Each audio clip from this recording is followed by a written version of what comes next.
Good morning, everyone.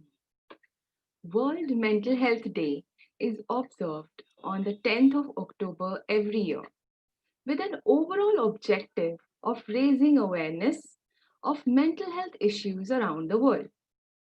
The Child Development and Learning Center at Singhania Schools takes pride in sharing with you all that this year too, from the 5th of October, we have celebrated Mental Health Week and have enlightened our students with videos on the theme of resilience. We thoughtfully chose this topic since resilience forms an essential survival skill, especially in trying times like the world is experiencing today. This panel discussion forms the zenith of the week long celebrations, and we are all looking forward for yet another enriching experience and building resilience. I, Ms. Ketki Kundakar, take immense pleasure to introduce to you all our esteemed panelists, comprising our dear Principal Madam, respected mental health professionals, and parents. I start with welcoming our dear Madam, Mrs. Revati Srinivasan, Director of Education and Principal of Singhania Schools. She is not only an inspiration for every member in this family, but also a dynamic leader, a passionate educationist, and someone who strongly believes that education is beyond qualifications. It's about wings to fly high, yet roots to be kept grounded. Ma'am, a very warm welcome to you. Next, we have with us Dr. Smita Desai, who is a prominent contributor in the field of psychology and education since 1986. She holds a doctorate in educational psychology from University of Mumbai. Dr. Desai is the co-founder and director of Drishti, an organization working towards inclusive education and mental health services. She was Honorable Secretary of the Bombay Psychological Association, Mumbai, 2012-2018, and is currently its executive committee member. Ma'am, welcome. Next, we have with us Dr. Prajakta Gupte, an esteemed psychiatrist. She is a consultant psychiatrist attached to Jupiter and Bethany Hospital in Thane since 2008. She also has been a fellow researcher at the Royal College of Psychiatrists, London. A very warm welcome, ma'am. We also have with us our parent representatives. I welcome Ms. Tanvi Singhania, who is a fashion merchandiser by profession with an MBA in HR. She currently is a stay-home mother by choice for her 4.5-year-old son who studies in Srimati Suniti Devi Singhania School. She's also an art lover and pursues it as a hobby. Welcome, ma'am. We have with us Mr. Vineet Makwana, who is a chemical engineer by profession and works for a technology and R&D function of a major Indian petrochemical firm in Navi Mumbai. He's a parent representative from Srimati Sulochana Devi Singhania School. Sir, a warm welcome to you too. I hereby open the panel for discussion, with my first question being common to all the panelists. So I would like to understand from every one of you, how do you all look at resilience as a character strength or a marker of good mental health? Let's go to Dr. Desai for this.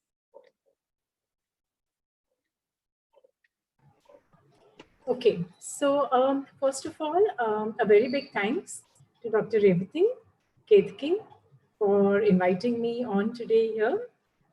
It's a very special day in a sense because yesterday was Mental Health Day, and it's really exciting that there is so much growing awareness now, and that schools and other institutions are actually conducting programs like this, which is only going to benefit society at large, right? So to come to your question, Kinki, I have been doing a lot of, conducting workshops and training programs, in fact, on resilience. A lot of people are asking about it. In fact, in the last 6 months since the lockdown. So what are my thoughts on resilience? See, resilience is the ability to be able to, to withstand, to adapt, as well as to recover from adversity and stress. And I don't think we can understand this better. I mean, it's like a global phenomenon. All of us are going through this to a greater or to a lesser extent. And therefore, do I look at it as a character strength? I would say, Keki, that I'm looking at it more as a psychological strength, yeah, which then gives us the kind of, support. It props us up during adverse situations. Can it be a marker of your mental health? Well, it surely will help us to deal better with adverse circumstances. More likely that we will adapt better, and therefore, in that sense, could surely be a marker of mental health.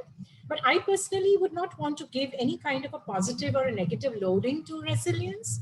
I would say, and I somehow see resilience as being more like a personality trait, okay, a tough mindedness, okay, and that tough mindedness is, sometimes goes a little lower, sometimes goes a little higher. It's very dynamic in nature. So I definitely would look at it as a psychological strength, and the better we are at it, the better we are going to function in difficult situations. And, resilience can only grow when we are actually put through different situations and difficult problems, right? So what better a state than right now? So I'm done on that. Thank you. Thank you, Smita ma'am. That was wonderful. I would go to Dr. Gupte with the same question. That, ma'am, how do you look at resilience as a character strength or a marker of good mental health? A very good morning to everyone. I thank you, Revati ma'am and Ketki, for inviting me today. Um, so I would say it's both. It's a part of character strength and a part of good mental state. So if you look at resilience, it has few characters. A person who's resilient will have few characters in him. So as they may be able to regulate their emotions better, they are able to take control of the situation, think of any situation as a problem. So all these characters, I think, come as a part of personality. So it is kind of a character strength. And anyone who has these characters in his personality will have good mental state. So, or if he is faced with a situation, he will eventually get himself to a good mental equilibrium. So I would say it's marker of both. Thank you. Thank you, Dr. Gupte. So, Miss Tanvi, what is your take on this? Let's understand from her. First of all, good morning, Revati ma'am and Ketki ma'am, and thank you for having me here on this panel and on talking about this mental health issue. And to answer your question, Ketki ma'am, I see resilience as a thing that can be built. It is not inbuilt. A person can build resilience on its own. So to build that as an individual, I feel a very important part is to have a good support system. If someone is not holding back onto their emotions and are speaking to their family members or a close knit group of friends or somebody who they are comfortable with, it gives a very good state of mind. And a resilient person can then be direct his negative emotions or any kind of trauma into a positive way. So that is what I feel. Thank you. Thank you. That was really good. Let's go to Mr. Vivek with the same, Mr. Vineet with the same question. Mr. Vineet, how do you look at resilience? Thank you, ma'am, for good morning to all of you. Thank you for having me here, uh, Revati ma'am. Uh, just before I give the answer, just this feels very much like the old normal when we used to have the CDLC sessions in Malhar Hall. Only difference is now instead of Malhar Hall, we are on a Zoom call. So thank you very much. So Coming to your question, as a layperson, I work with polymers, so I can think of these things in that context. What I believe is resilience I equate to something like elasticity. So in polymers, we have a material when it is exposed to some external stresses, external forces, it undergoes deformation. You take away the force, it comes back to its original shape, right? So I think so. The material is us human beings. The external force is bad things or difficult things around us. My building is in quarantine, or will I still have my job? That kind of things, and how I bounce back and how I take care of these kind of situations.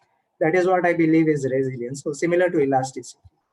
Now, some materials are inherently elastic, but we as engineers, materials which are not, we can mix some rubber or change some things and definitely can make it elastic. So I will, that is what is the topic of today also, to build resilience. So I think that is something which can be done. So I believe it is something, and I'm happy to know from the experts that my layperson thinking somewhat matches with the experts, that it is an intrinsic quality, but definitely can be built upon, right? That is my answer to your question.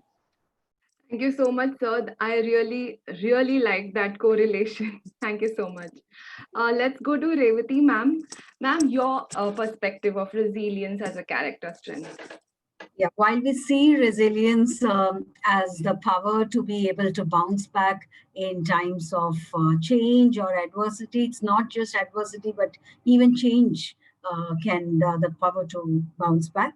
I really think that sometimes it has to be considered as a process.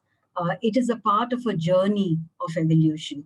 So you grow with it, and and a lot of experiences in our life builds that power in you. So it's sort of acquired over the journey, and how we see the journey is what builds the element or the extent of resilience in oneself. Okay, ma'am. Thank you so much for that perspective. Indeed, indeed, valuable views there. I would now want to go to Dr. Desai to ask her in particular, ma'am, in the so-called new normal that we're living in, where people are digitally connected, at the same time emotionally isolated, what ways would you advise to build resilience during uncertain times like these?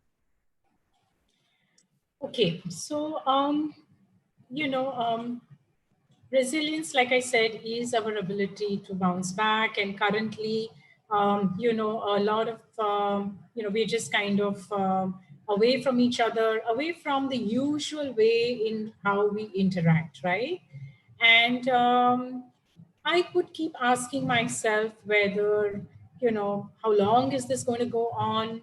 And, how are we all going to get through this? We aren't meeting old friends, we aren't meeting family, which used to be, the social connections used to be such an important part of our life, right? But the months that have passed have got me, and I'm sure all of us, to reflect upon our situation and to look inwards, right? I always say, when either as a person or as an organization you face any difficulties, Right. before kind of looking outwards as to what's going wrong, it's always best to look inwards, right? So I have a little presentation. If I can ask Mr. Ankit to just play it, and I'll take my thoughts while going along with this presentation. Yeah. Sure, ma'am. Okay. So just to tell you that, as Ketki said, I had an organization called Drishti. We've been working in this field for this is our 26th year. And sometimes I feel that heading the organization and heading it for so many years itself has been a journey in resilience. Yeah, because it's a social enterprise, and there's always ups and downs.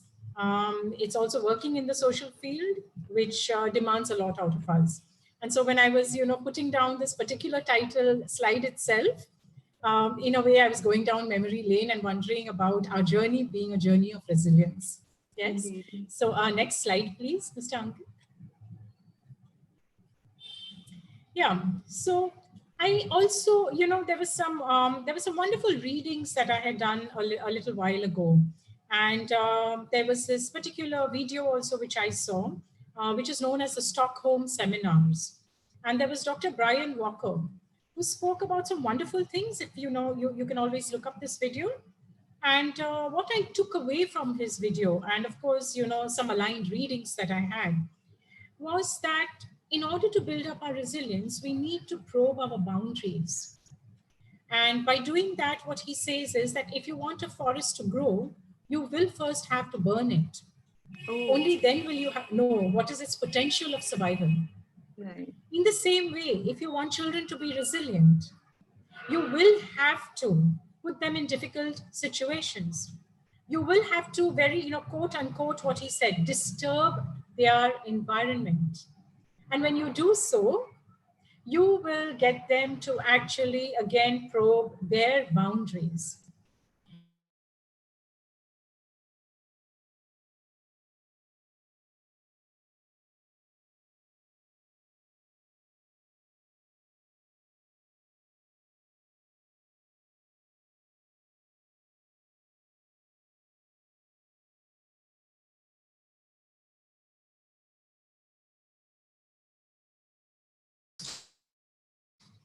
to the situation.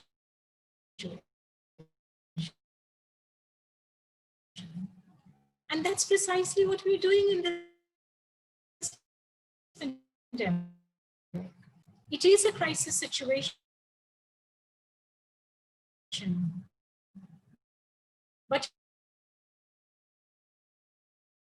we are finding ways of adapting and surviving and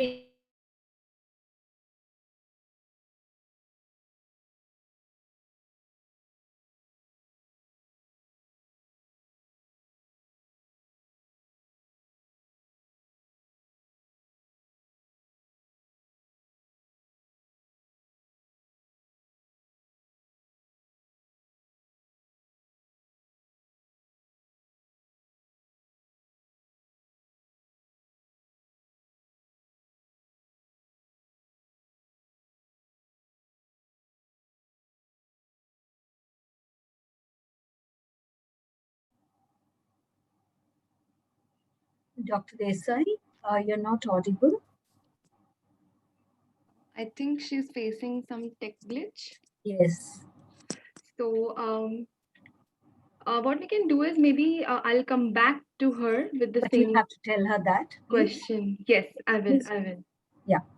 Or if it's getting rectified, then we can just wait for a minute or so. Just check that out with her, please. Okay, ma'am. Okay.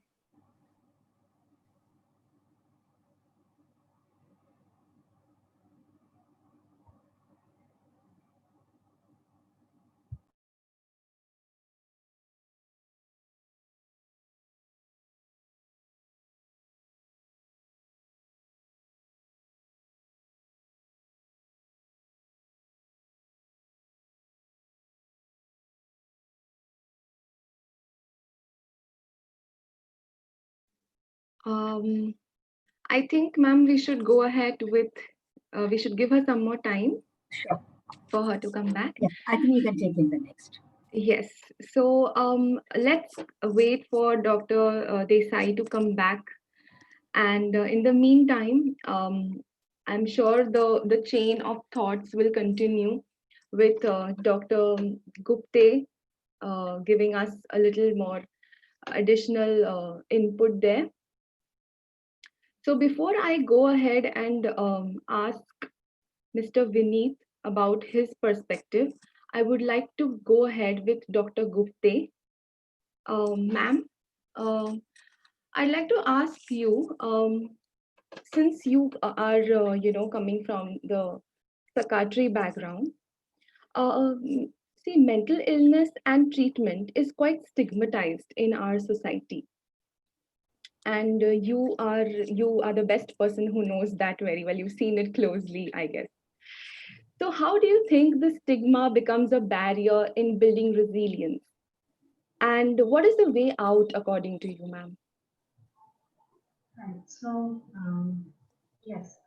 Um, so stigma is something we see very, very commonly in our daily practice.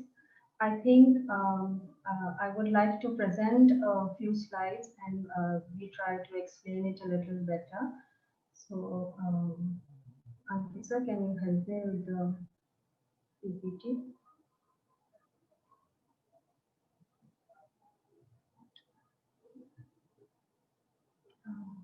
Yes, so as Dr. Desai was about to explain what is resilience, can you go to the first slide, please?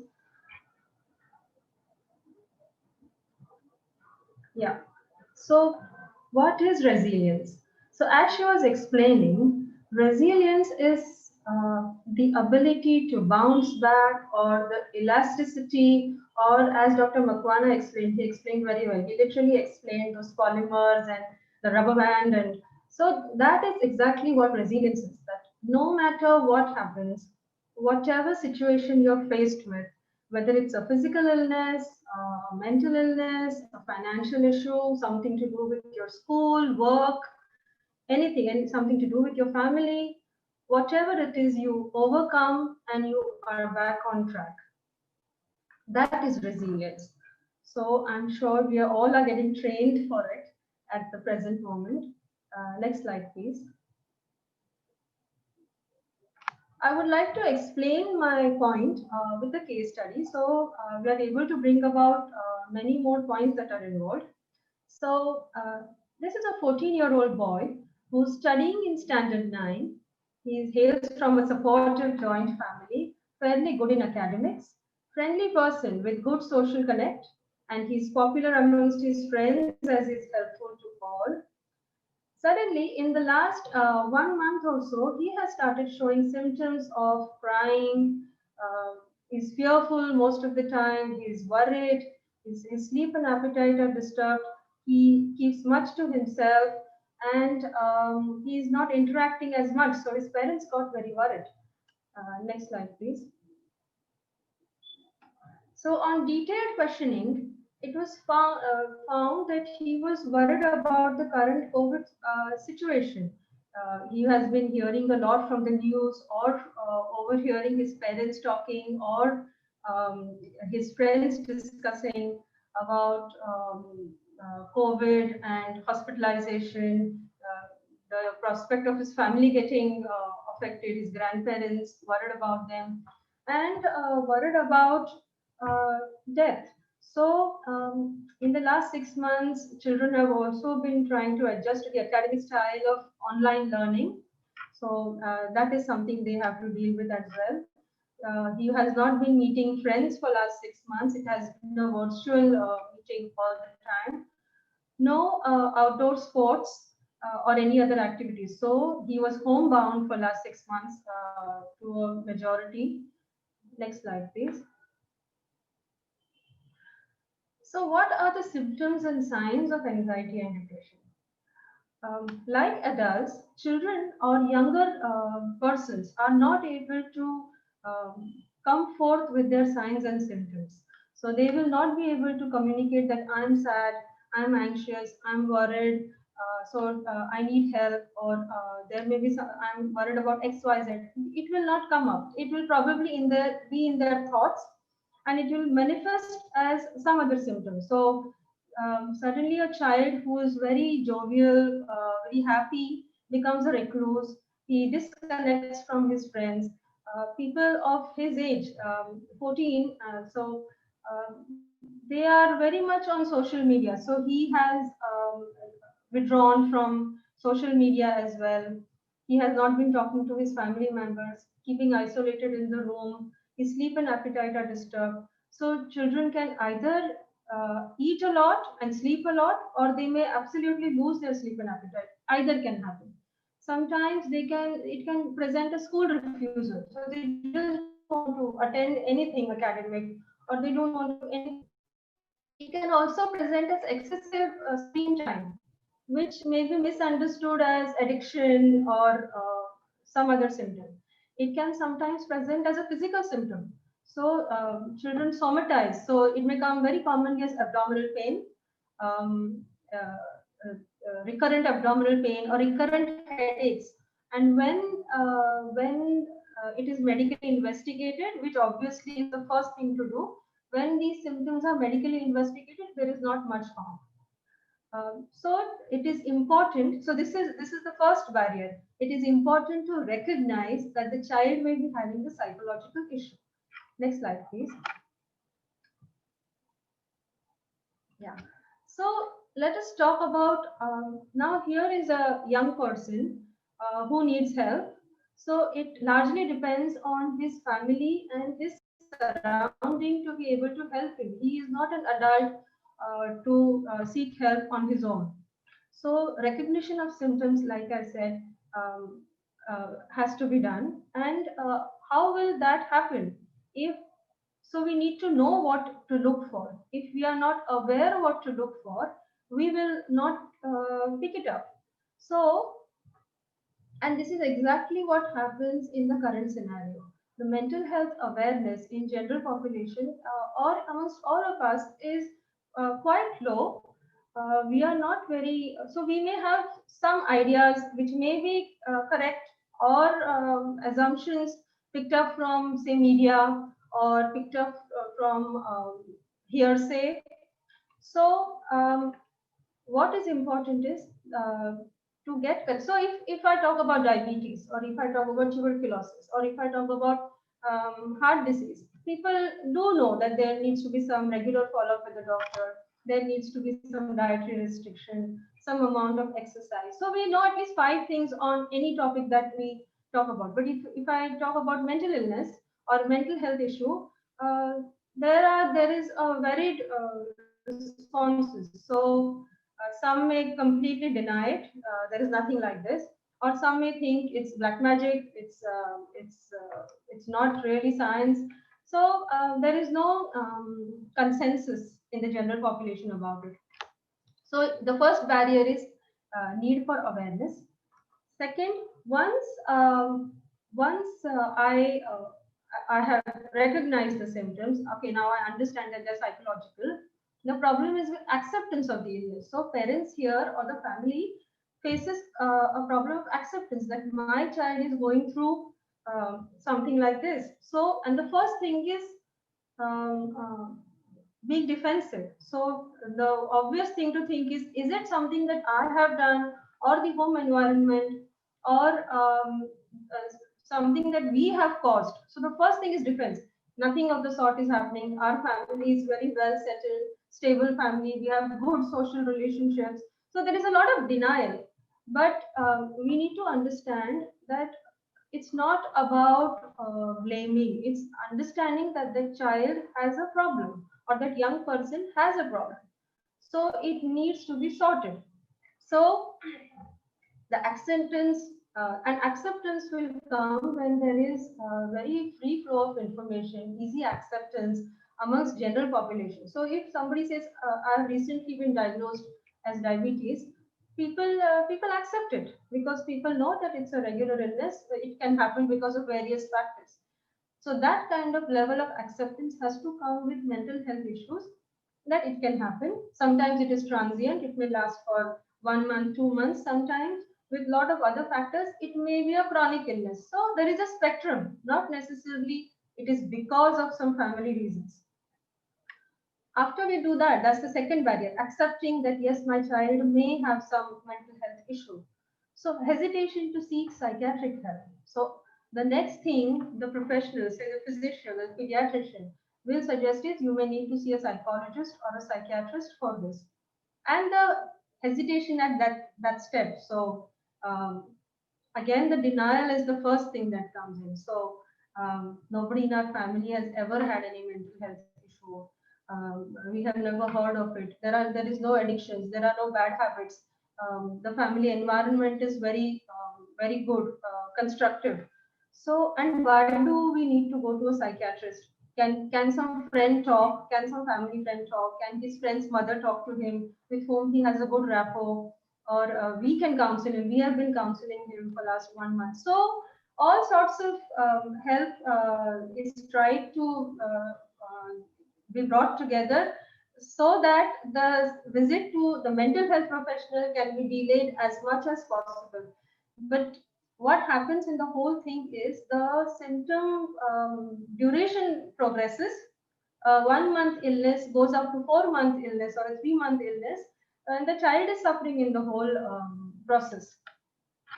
Many times, the young person can face with criticism or hostility from home or surroundings. So there may be, so from home there. So if that person is now sitting with his phone or iPad constantly, then there is criticism that he's constantly watching phone, which could be actually a avoidance. Could be avoidance of facing the situation, avoidance of anybody nagging, saying things to him, or asking him to participate more. So being with the screen is the best recluse that he has found. So there is a lot of, he doesn't want to do anything. He's become lazy. He just wants things easy. He's trying to avoid school. He's trying to avoid responsibility. So these kind of third person comments can work very negatively for a person who's suffering from mental health issues at that time. Uh, it can also come from surroundings. So if he's going for some classes, or if he's going for some music class, or if he's going to play some sports or with his friends in the evening, and they come to know that he's facing such issues, or he's has visited a mental health professional, then there could be some teasing, bullying because of that. So he's become crazy, mental, pagal, these kind of words. So all these things, so we do not know, and there is no way to control all environments. The only way to do is to increase the awareness. So if you can have typhoid malaria, you can have anxiety. It should be that easy. So if typhoid malaria gets treated, transient anxiety will get treated. So that is another barrier that we face. Is now okay. So now they have gone to a psychologist or a psychiatrist, and maybe some sessions have started. His parents or his caregivers will worry about future course of the illness or side effects of medications. So, how long will it continue? Will he become an addict? Will he continue to take his medications? Will he not? Will his brain become very numb? Will he not be able to complete his education?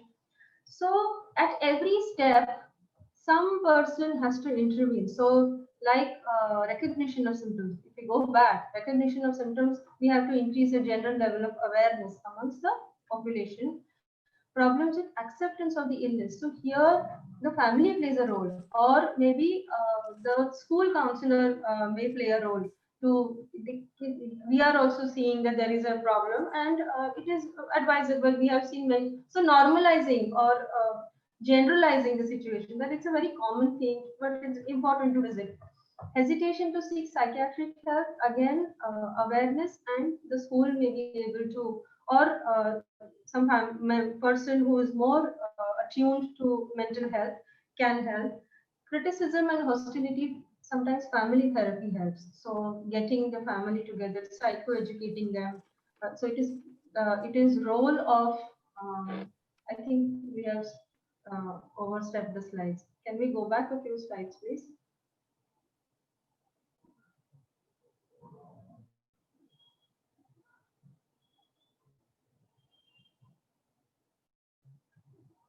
So yeah, so criticism and hostility. So here the psychoeducation helps, talking to the family helps.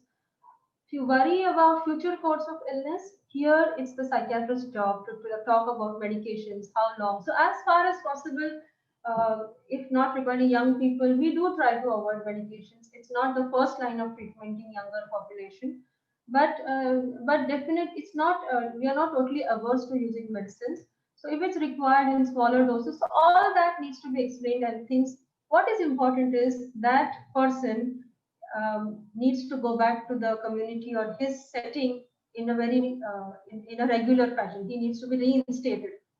So issues with leave or concessions, so that maybe the school can intervene. So all these are at various levels. So it is not just the person. So what I'm trying to say is, I may have few positives in me, and I individually may be very resilient or would want to come out of the situation. But my surroundings have to be equally supportive. My family has to be supportive. My friends circle, my school, my mental health professionals have to be equally working in tandem for me to be able to come out of this. Can we go to the next slide, please?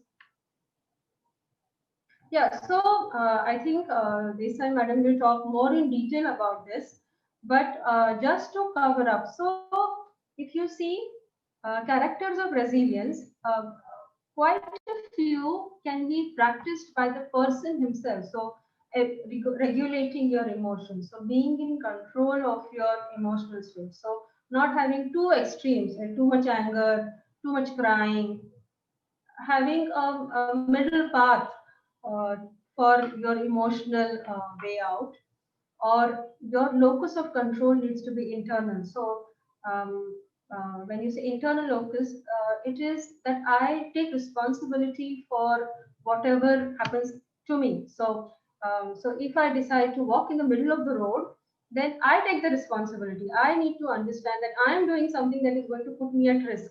So I'm in control of the situation and not blame the cars. The cars were moving along the road. The signal was green. So not blaming the surroundings, thinking that I need to change something in myself that can bring a change in the situation. A problem solving approach. So many times people can have either an emotion based approach. So they are very emotional. I feel sad, I feel anxious, I feel overwhelmed, I cannot think. And that actually reduces their power to think. And there are others who think of every situation as a mathematical problem. So they will think, okay, this is what needs to be done. And if I am able to do these 5 things, then hopefully the situation will get better. And they are able to think through the situation in a better way.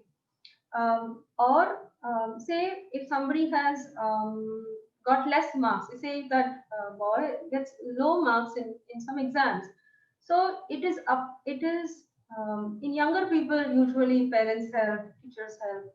But what point I'm trying to get here is, it is up to him or his support system to think of of it as an opportunity to grow better, put in more hard work, try to do better, or get traumatized by the whole event and feel lower, mentally. So all these characters are part of being resilient, being able to bounce back. So all of these, if you see the first 4, 5, are individual's own practice that he needs to bring about. But if you see the last two, good social relationships. So it is not just friends. It is good relationship at home, good relationships at school. So with teachers, with school friends, with friends when you are playing, or any hobby that he's pursuing, or any mental health profession. So good network which will help him support. And the last is understanding your limitations. So I need to understand that I can do um, 3 kgs work of a difficult situation. When it goes beyond, I need to take help. And so there is wisdom in understanding what is my capacity. I can take only this one. So now, taking help is very important. And these things are hampered with social stigma. So your social relationships go down, your help is not available, because you will not take help. You will think of all the things. What will friends say? What will my relatives say? What will my neighbors say? How will I be perceived in my friends? What if my school friends come to know? What will happen to me? So the society or the community of any individual plays a large role in supporting him to get better. Can we have the next slide, please? Yes. So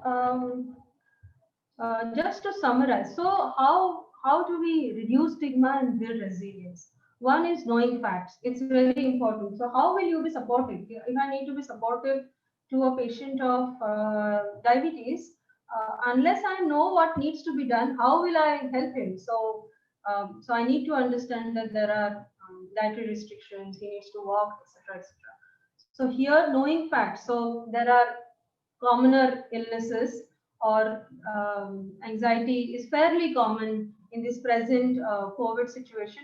We are seeing a lot of new onset anxiety, people who have been coping because the whole thing is going on for more than 6 months now, may have small blips.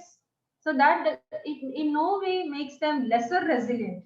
So resilient people can have their lows, but their ability to come back to routine is what gets them better than other people. So, and talking openly about mental illness, see, all of them, all of us, like we say, I had throat infection, or I had fever, or I had headache, I had migraine, so I had anxiety. So it needs to come to that level, uh, and uh, uh, and that will happen um, when we accept that individual. You know, there is no discrimination. We need to accept, we need to integrate, we need to support. So if somebody has had a fracture, we do give some leeway from his place of work, his school, we give him sick leave. So all that needs to be done for a person of anxiety or depression or any mental health issue.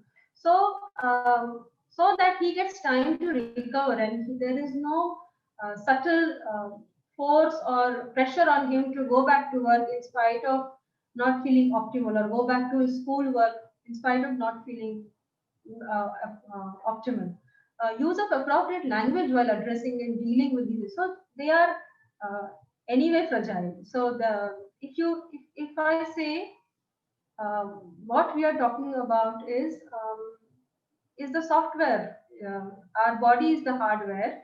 So when we deal with, say, fractures, we deal with headaches, we deal with chest infections, stomach pains, um, hip replacement, shoulder replacement. So all those things are hardware. That is what we keep repairing, changing, getting better, but we look so little at the software, which is the main guiding force. I mean, if you're well, then you'll be able to do all these things.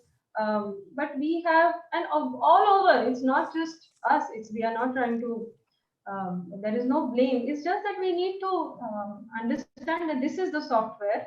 We need to focus more. So being sensitive, being empathic, and thinking that anybody can get, you and I can get anxiety.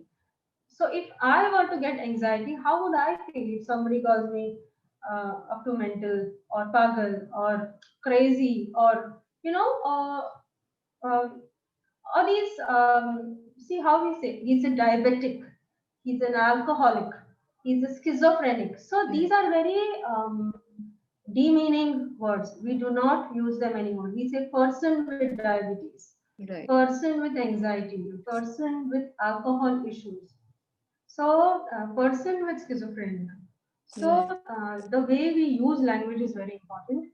Encouraging equality between physical and mental illness. So it is neurochemical imbalance in the brain everywhere. So when it is thyroid problem, it's a neuroendocrine issue. When it is mental illness, it's anxiety or depression, it is neurochemical illness, which has been proven many years ago that it's a chemical imbalance.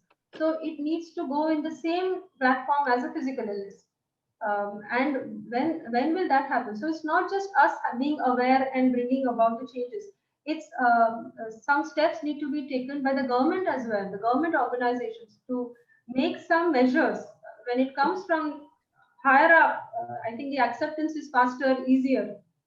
True. So the recent Mental Health Care Act, which was renewed after 1987 Act, Indian Mental Health Act, the recent act has come in 2017, which is still getting approved in various states.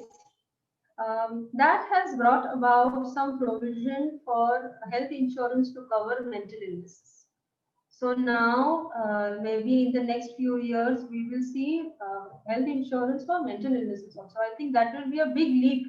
I think that will allow people to get hospitalized, allow people to take help more easily. Many times these things are not done because they don't get any reimbursement for this kind of treatment. So that is another barrier. So these are like I said, stop discriminating. So discrimination comes at various levels. Discrimination can happen at amongst friends, in school, in at workplace. So I think yeah, I think I have covered most of the points. Um, that's it. Thank you very much. So, thank you so much, Dr. Gupte. Those points were definitely valuable in terms of dealing with stigma as a very, very, important factor that is preventing good mental health and services. Thank you so much for the thoughts. Let's go back to Dr. Desai with her presentation. Um, Ma'am, do you wish to have the question again? Yes, I think that will be better also for the participants. And I'm really sorry about this, but out of my control. So resilience is required here. Yeah, thank you, So, Katie.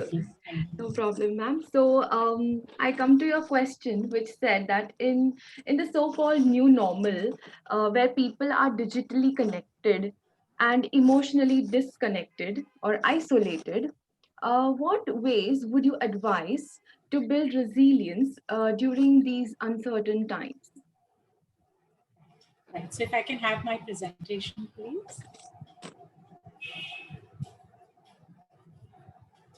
Yes, if we can move on to the next slide, because I had kind of already, yeah. So I had spoken to you about, some readings and some videos, and what I took back, two very important points, and that is that both our physical and our mental systems are self-organizing systems. So when we are facing adversity, stress, like we're doing currently, and if we give enough time for our bodies and our minds, they will adapt, they will bounce back, and they will probably come up with a new way of working, right?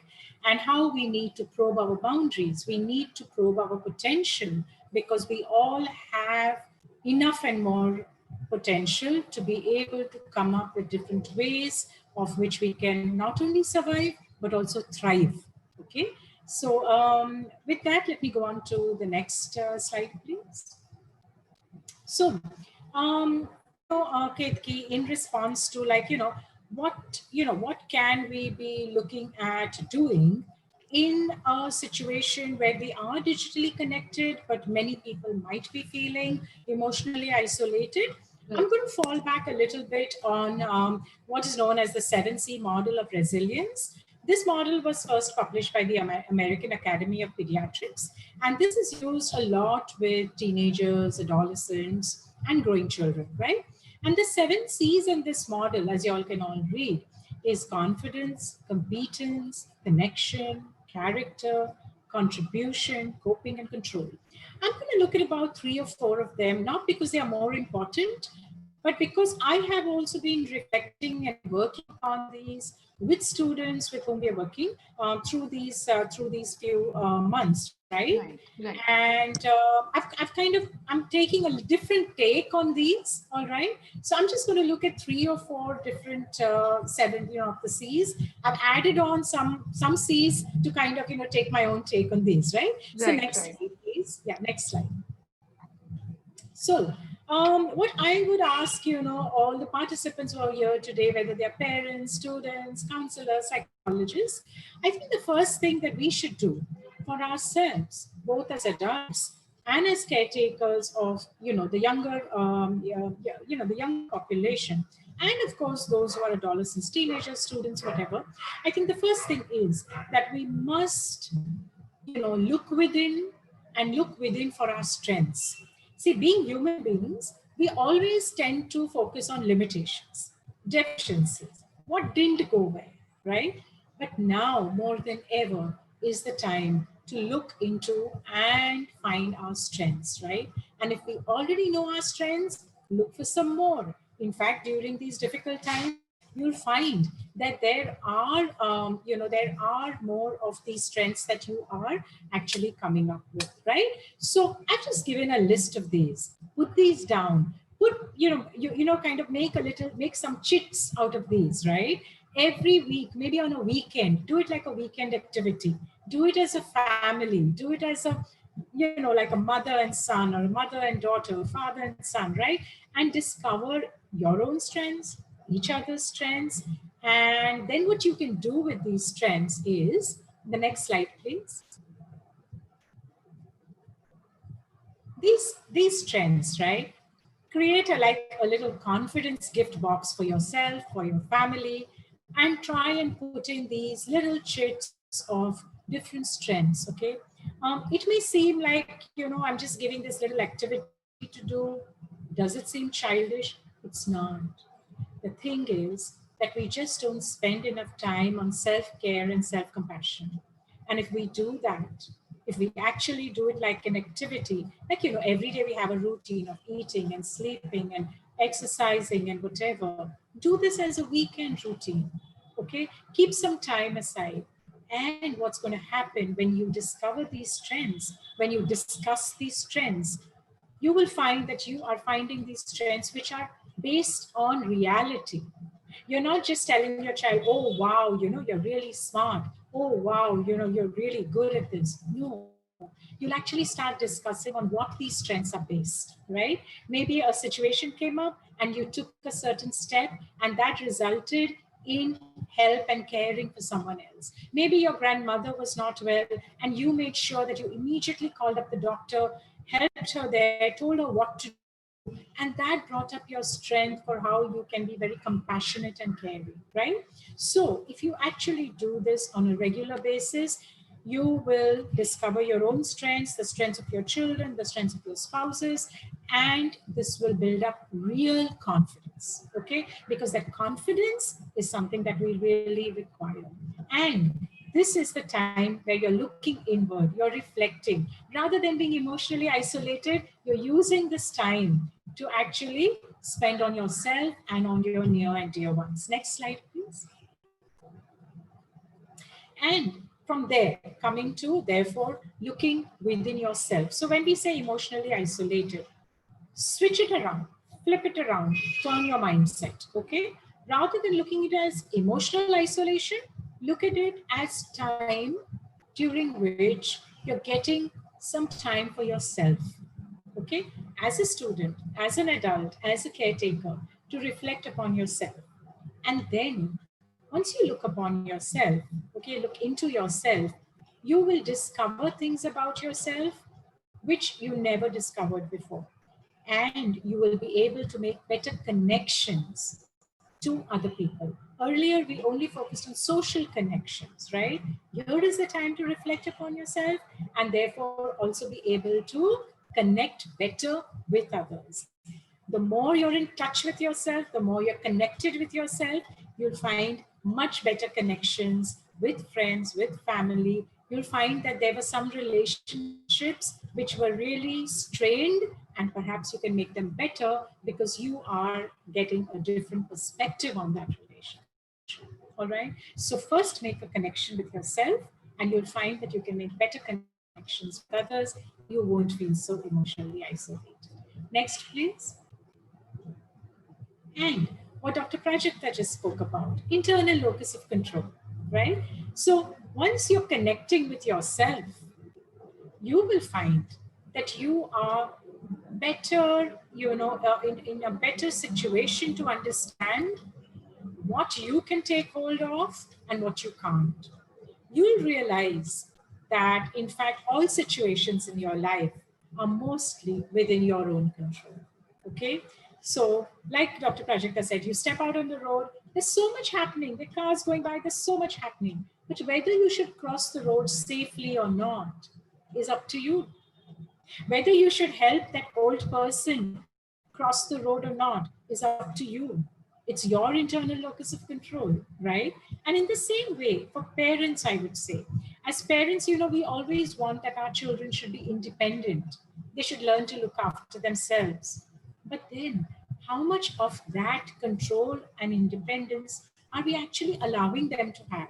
We decide when they should wake up, what they should eat, when they should study, and what they should do. How about allowing and handing over those little reins of control to them? Let them make their mistakes, let them stumble and fall, and you will find that they will get up. And when you leave them in charge of getting up themselves, they will have that internal locus of control, right? And this internal locus of control is what helps us cope, what helps us be resilient. Okay, next please. And my last slide is that resilience is all about caring, compassion, and contribution. I mean, when do you feel the happiest? Do you feel happiest while giving or while taking? Just reflect on that. We feel very happy when we receive, but you know what? You feel so much more better, so much nicer when you're giving, because actually altruism, okay, altruism, that is doing things for others, your generosity is a very big component or characteristic of resilience. And for students and parents here, there's a very nice book by the Dalai Lama, which is the Seed of Compassion, and that is for students, that is for youngsters. So I think, you know, if we can learn to contribute, to be grateful for what we have, to be optimistic no matter what. Like Dr. Prajakta said, get into problem solving mode, right?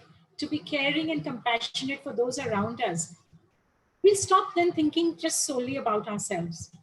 And when we start thinking about those around us, we will be so much more positive. And this positivity, I know it's an overused word, but this positivity is what helps us become so resilient, right? And my last slide, please. And like I tell everyone, don't forget to smile morning, afternoon, and evening. Just keep it like a routine, like your breakfast, lunch, and dinner. So smile before that, smile at the end of that, and perhaps you can think about it. What I do at the beginning of my day and at the end of my day is I say the serenity prayer. Dear God, help me to give me the serenity to accept what I can't change, courage to change what I can, and the wisdom to understand the difference between the two. Thank you so much, Ketki, for this time. Okay, thank you so much, Dr. Desai. I really like the prescription, the simple one, 3 times a day. Just keep smiling. That's really simple and a wonderful takeaway. And thank you for the serenity prayer as well. Um, I would now want to go to our parent representatives with a question to Mr. Vineet. So, could you tell us the best parenting practices that have worked for you in building resilience in your teenager? Yes. Yes, we were all teenagers once, and we know teenagers, handling teenagers, even in normal times, is a handful. And in these times, with this all this energy and growing up child with the hormonal changes and everything, sitting at home can really be a challenging task. Thankfully, we lucked out. We have a trouble-free child, and my wife is super resourceful. So we have fared so well so far. But if I think about it, I think the main, I would say, 3 points which I think have helped us out. The first in fact, is not parenting, is really the school, is setting up a routine. I think that was very important when this change scenario started with this academic year. The Right. school was very quick and fast in setting up the timetable and Google Meet and online programs. So I think that set up a routine really well. So there is a lot of uncertainty around us. Will the malls open tomorrow or not? Is it going to be unlocked tomorrow or lockdown, whatever? But with the timetable, we know for sure Monday 8:15 is going to be maths, and Thursday 11 o'clock is going to be history. So with that stability, I think that is a good anchor for staying happy and staying grounded. So the Right. routine was very critical, and I think that helped a lot. Second, I think, is to develop a hobby. So my son, he's learning the keyboard, which is good because it can be done at home and alone, not like sports which you have to go outside or something. So he is at a stage where he learned quite a few basics, and now he can do things on his own. So read sheet music and learn new songs and that kind of things. And again, the school has helped here because in assembly you have this talent time where you can come and present your talent.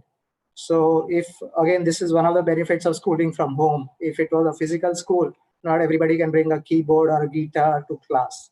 So here you just need to turn your camera and you are ready to go. And there is appreciation from the teacher, from his friends. So that builds a positive side feedback cycle. And it is even more interesting, and it comes from inside to practice this hobby. It is not an imposition. Right. So that is, and music, of course, I think is a good stress buster for all of us. That is a known fact, I think. So to pick up a hobby, I think is a good thing to have. And the last I would say is family time. Now, family time is something very easy to say. We read it everywhere, but nowadays when we have the ratio of number of screens to number of people in the house more than one, it can be very difficult, right? Right. So what we decided is we decided to push him into the kitchen to do some cooking. So we started cooking as a family. So teenagers, are insatiable. They're always hungry with all the growing up that they have to do. So with this evening cooking, a lot of objectives are satisfied. There is a family time. We fight together, we cook together, we share together. Everything happens together. New skill is being learned, and the food part is also solved. So getting some new yummy things every day is not a question anymore. So that is also good. And then you don't need to plan for family time. Cooking is an activity which happens every day, right? So that is very smooth to take care of. So I think these were the really three things which helped us get over this lockdown and build some resilience. Well, thank you so much, sir. I really agree with you when it comes to learning a new instrument, whether it is your teenager or whether it is a at my home, whether it is my retired mother-in-law. She never hesitated to learn a keyboard, and it is fantastic. I really agree with you on that. Let's go to Miss Tanvi Singhania, ma'am. I would come to you with the same question, particularly because you have a toddler at home. So a lot of people live with this myth that little ones don't get affected, during little time, this difficult time. They are just so little, they are busy playing. That's the usual kind of a scene or a myth. But I would really want you to tell us about your best practices that have helped you build resilience with the toddler. Thank you, Ketki ma'am. See, initially, I would say when the lockdown started, it was very difficult for all of us because there was a sudden change in all the routine for everyone. Everyone was at home, everybody was working at home. There was no school, no going out, no playtime outdoors, nothing. So initially, I first thing that I started was try to maintain a positive environment in the house. I tried not to watch so much of television, person news in the house, because what kids hear, they interpret the wrong things at time. So initially it was very important for us to tell him honestly what is going on around. What is corona? Why are we wearing mask all the time? Why are there so much sanitizers? Why is there an isolation corner in the house that you're not supposed to go there and touch? So initially few days went like this. And Right. secondly, I tried him to involve in the household activities, like set up the table when everybody is having dinner or lunch, call everyone, try to fill up the water bottles with me, or do something of your own. He used to dust with me also, like, I'll do dusting with you, mama. He's 4.5 years old. What else do you expect from a toddler? Right, So right. these are the small things that kept him busy all day long. And the plus point with me that happened was I stay in a joint family. My son has a grandfather, grandmother, both of us. So five of us, three, four of us, we made a schedule that all of us will give him few hours of our time to play with him, or whatever activity that we're doing, we'll involve him in our activity so that he's not bored. And the other thing that worked well for me was giving him some alone time. I just told him, do whatever you want to do. If you want to just make up, he used to keep all his toys and make up stories with the toys and just talk by himself. I was there, but I used to observe him, and he was okay with that. So I gave him a lot of alone time. So that really helped. Secondly, I would like to say that to all the parents, since all the kids are different, so you have to see what your kid is best at. Like, since I do a lot of artwork, so I used to involve him in all that. A lot of DIYs we used to do together. And when I used to paint, I make him sit with me and he used to paint his own thing. So it all depends on what your child likes to do. So you have to understand what your child likes and you have to make a ground accordingly. So these are the few things that really helped me during the lockdown. So yeah. Thank you so much, ma'am. I'm sure there's a lot of takeaway for our parent community there from the strategies that you mentioned. Thank you so much. I would now want to go to Revati, ma'am.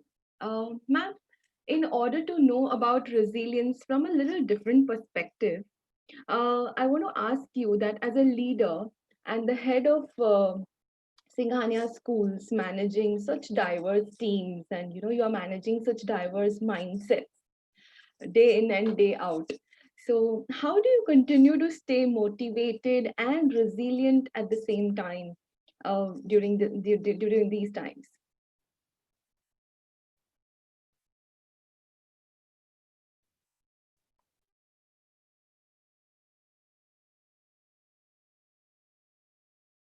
Ma'am, could you just unmute yourself?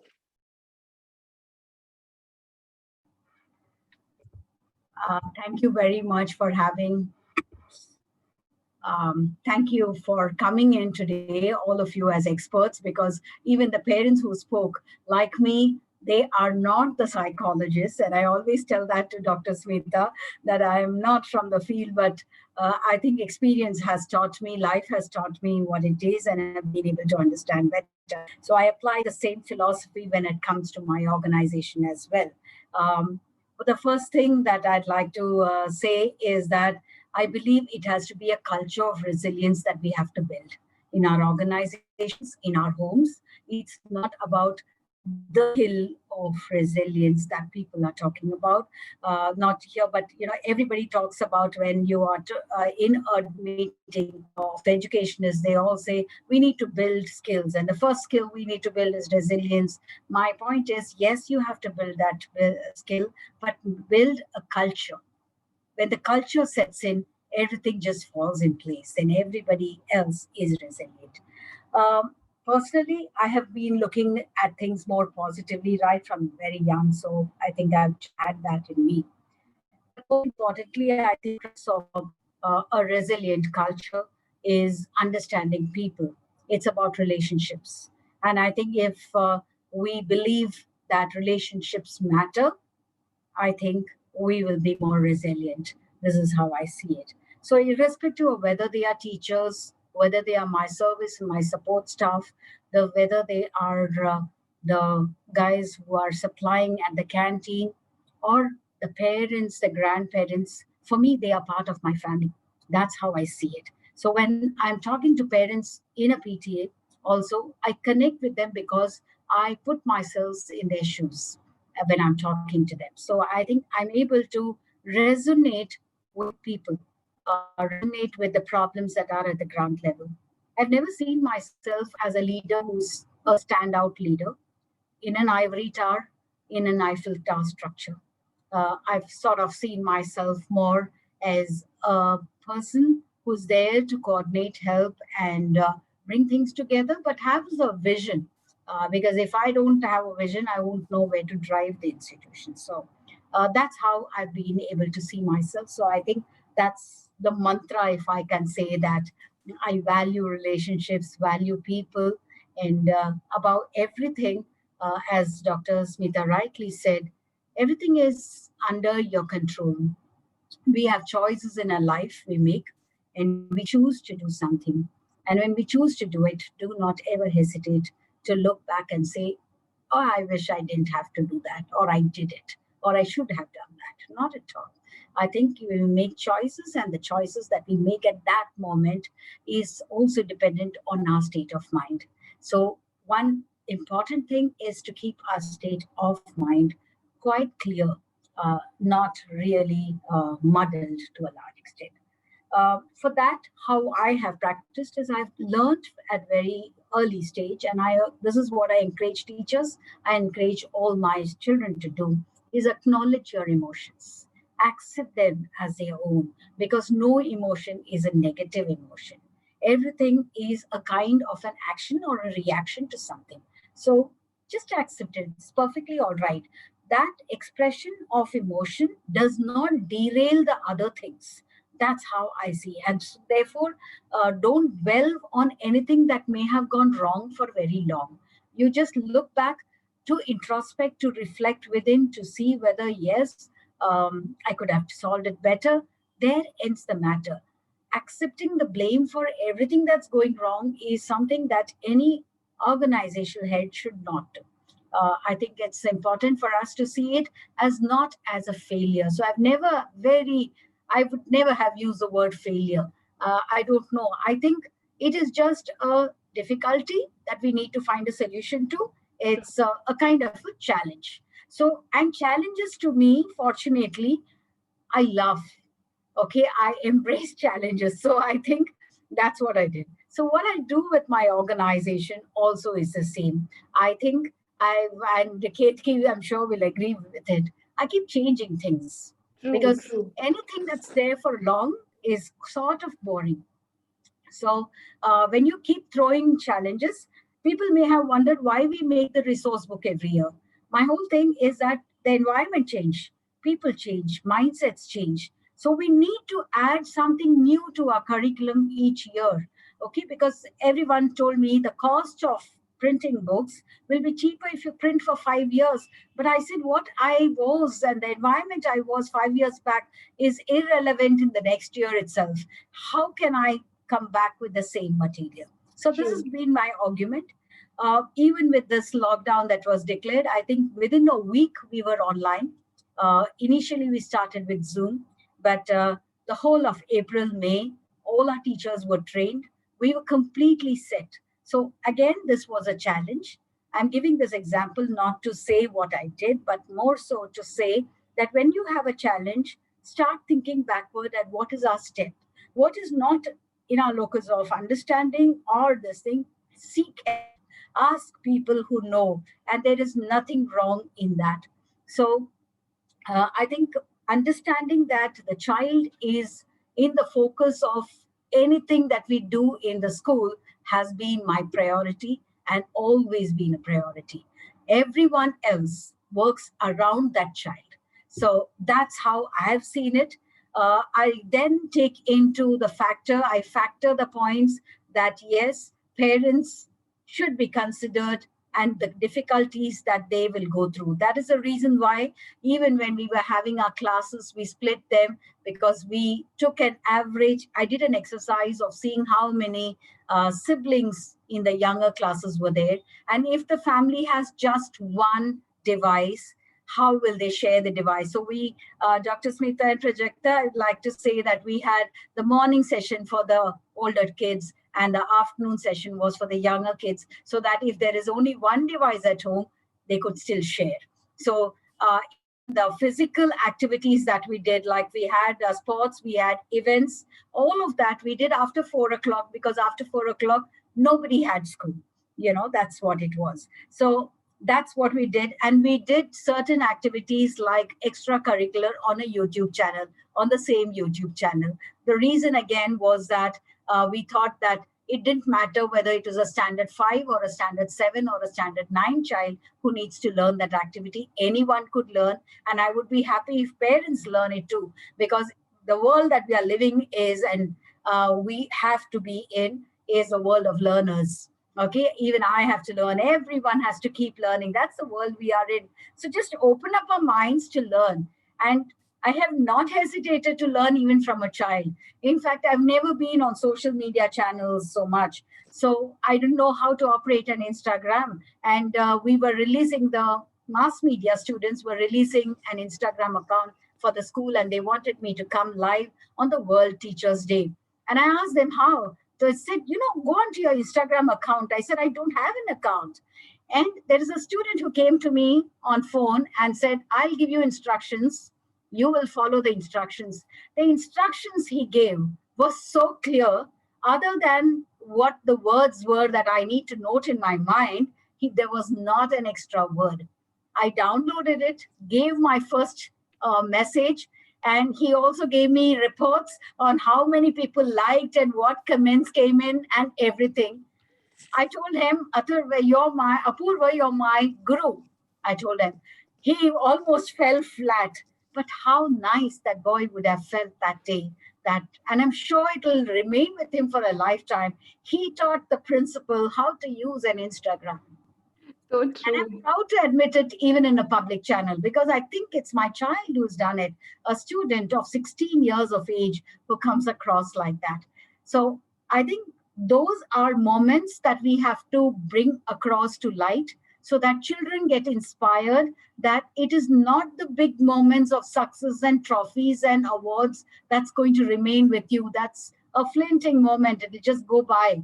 But what will remain with you is small words such as this, small incidences like this that will remain. Why am I giving this example? Is to tell parents and teachers, create such moments of joy and happiness in your classrooms on an everyday basis.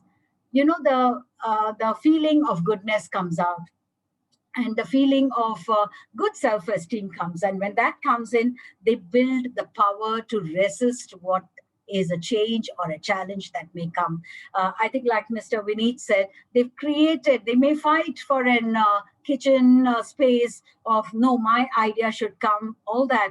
But the bonding that they have created, the three of them, I think it's something that's going to be there lifelong. And the child, more than anything, when he grows up, will remember how they made the dish that they intended to make something and landed up with something else. Something else, it can happen that way also. But the fun that came out of that. So do children have that extraordinary power to have that fun? No, not at all. Do they have that extra fun gene in them? Do they have that extra energy gene in them? Do they have the extra success gene in them? No, they have nothing. They have the same kind of genes as you and I have. But what they really have is a spirit of wanting to be happy. So I think each one of us as adults have to pick up that leaf from a child and say, let me be happy every moment of my time. Let me be peaceful within myself every moment of my time. Because when I do that, I spread that same cheer in my home. When I do that in my home, then the child learns to smile through challenges. And I think one of the things that I always believe, and I've shared with parents also, that not being judgmental about something itself is a step towards making a very clear and happy environment. So higher expectations, not being judgmental, all of these really helps a lot for a child to grow and also for the adult to grow. So from my own, because you asked me this question on leader of all the schools, I just would like to say that I take stock of every situation. I'm a hands-on person, so I'm with the teachers all the time. And I think whatever I say, I believe that it's my own idea, it's my own self, and I'm prepared to take that onus. At the same time, when I'm explaining something to others, before that, I would have explained it to myself. And I would also expect myself to react according to people's ideas. And normally you can judge that way and see whether what you're doing is right or not. So, but the commitment to resolve a problem should always be there. One more thing that I've always understand, and I think it's very important for all of us, is that we must accept that change is a variable, that change is there to stay, and we are going to be facing it throughout. So instead of sitting down and believing that the whole world is against me, I think it's better to look at it positively that everyone is trying their best. A simple philosophy I've followed in life is what Dr. Smita was mentioning. And I said, oh, I'm so glad that, what I think and believe and practice is right by an expert's view. So I thank you so much, Dr. Smita. And the one thing that I practice, because all my teachers have heard me say, strengthen the strengths, negate the negatives. And this is a sentence I've used always, which means that if a particular person does not fit into one team, move that teacher out to another team, she may perform better. It can happen with any adult as well.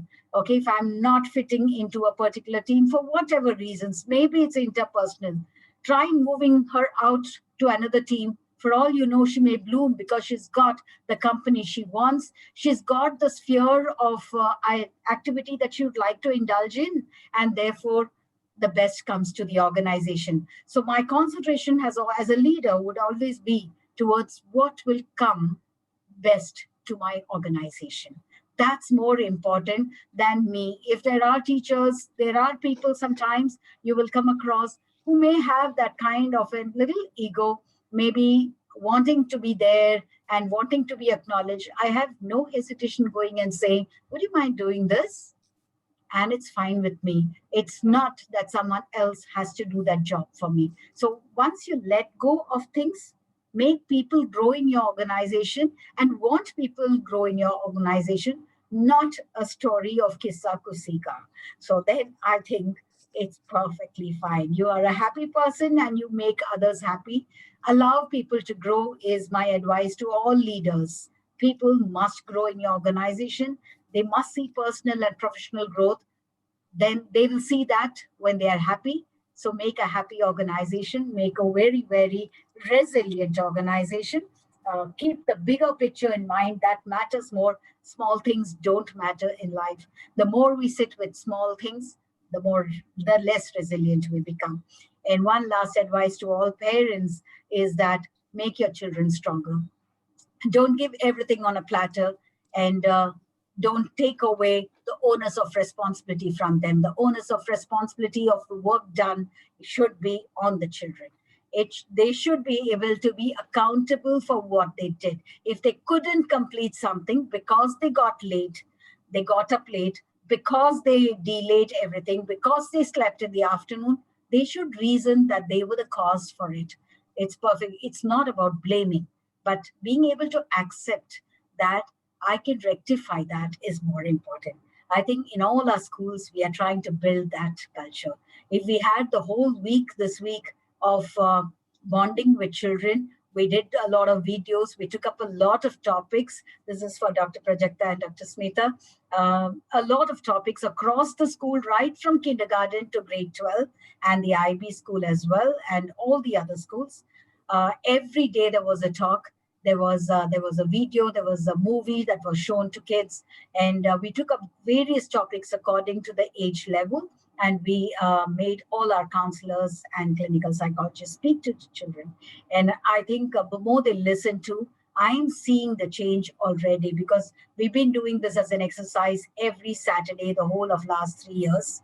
And I can see that change happening when students are taking up their own responsibilities, doing their work. But suddenly, when it comes to exams, when it comes to marks, they get, bogged down by that. And I would want parents to say to yourself that all that is a part of life. And when they grow older, you'll realize that was just too small a part of their lives. The marks was just not even an atom size. And why did we spend all our life cribbing about what was the percentage that the kids got? So just relax, be happy within yourself, and remember, people make your family, people make your organization. It's not the grandeur of the house, the building, and the entrances and the gardens that make it. Neither is your school, the brick and the mortar and the palaces that you have built. It is the people who are there. So empower them to feel good, empower them with the feeling that what they have done is all to their credit. I think when you get that strategy, leadership, and vision, all of that becomes a part and essential for this resilience. Thank you very much. Thank you. Thank you so much, Revati ma'am, for those inspiring and actually motivating words. I am sure everybody has this feeling that the world certainly needs more educationalists and passionate educationalists like you are. I feel privileged to be a part of your team. I'm sure with this, we have taken away some aspects of building resilience from each stakeholder who has spoken today in the capacity of a parent, a mental health professional, and Madam herself as a director of schools. I guess this is going to be a bunch of amazing strategies that all the parent viewers and everybody who is watching us has taken home today. Before I conclude, I cannot, conclude this session officially, before giving a thanks, a formal thanks to everybody behind this. It is said that a great work is never done by one person. It's always done by a team. And I'd like to express my humble gratitude to all the esteemed panelists for joining us today, taking time out of their busy schedules and sharing their valuable inputs. I'd like to thank our dear madam for giving us and our department this opportunity to present an event like this and being the constant support to us.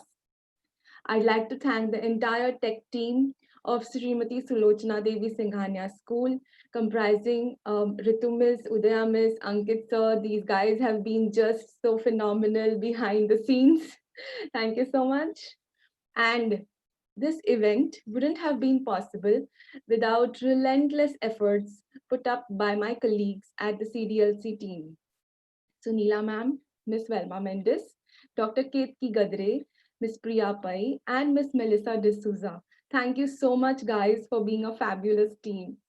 I'm sure this panel discussion has left each one with some takeaway and positivity. I hereby now take your leave. Thank you and take care. Stay safe, everyone.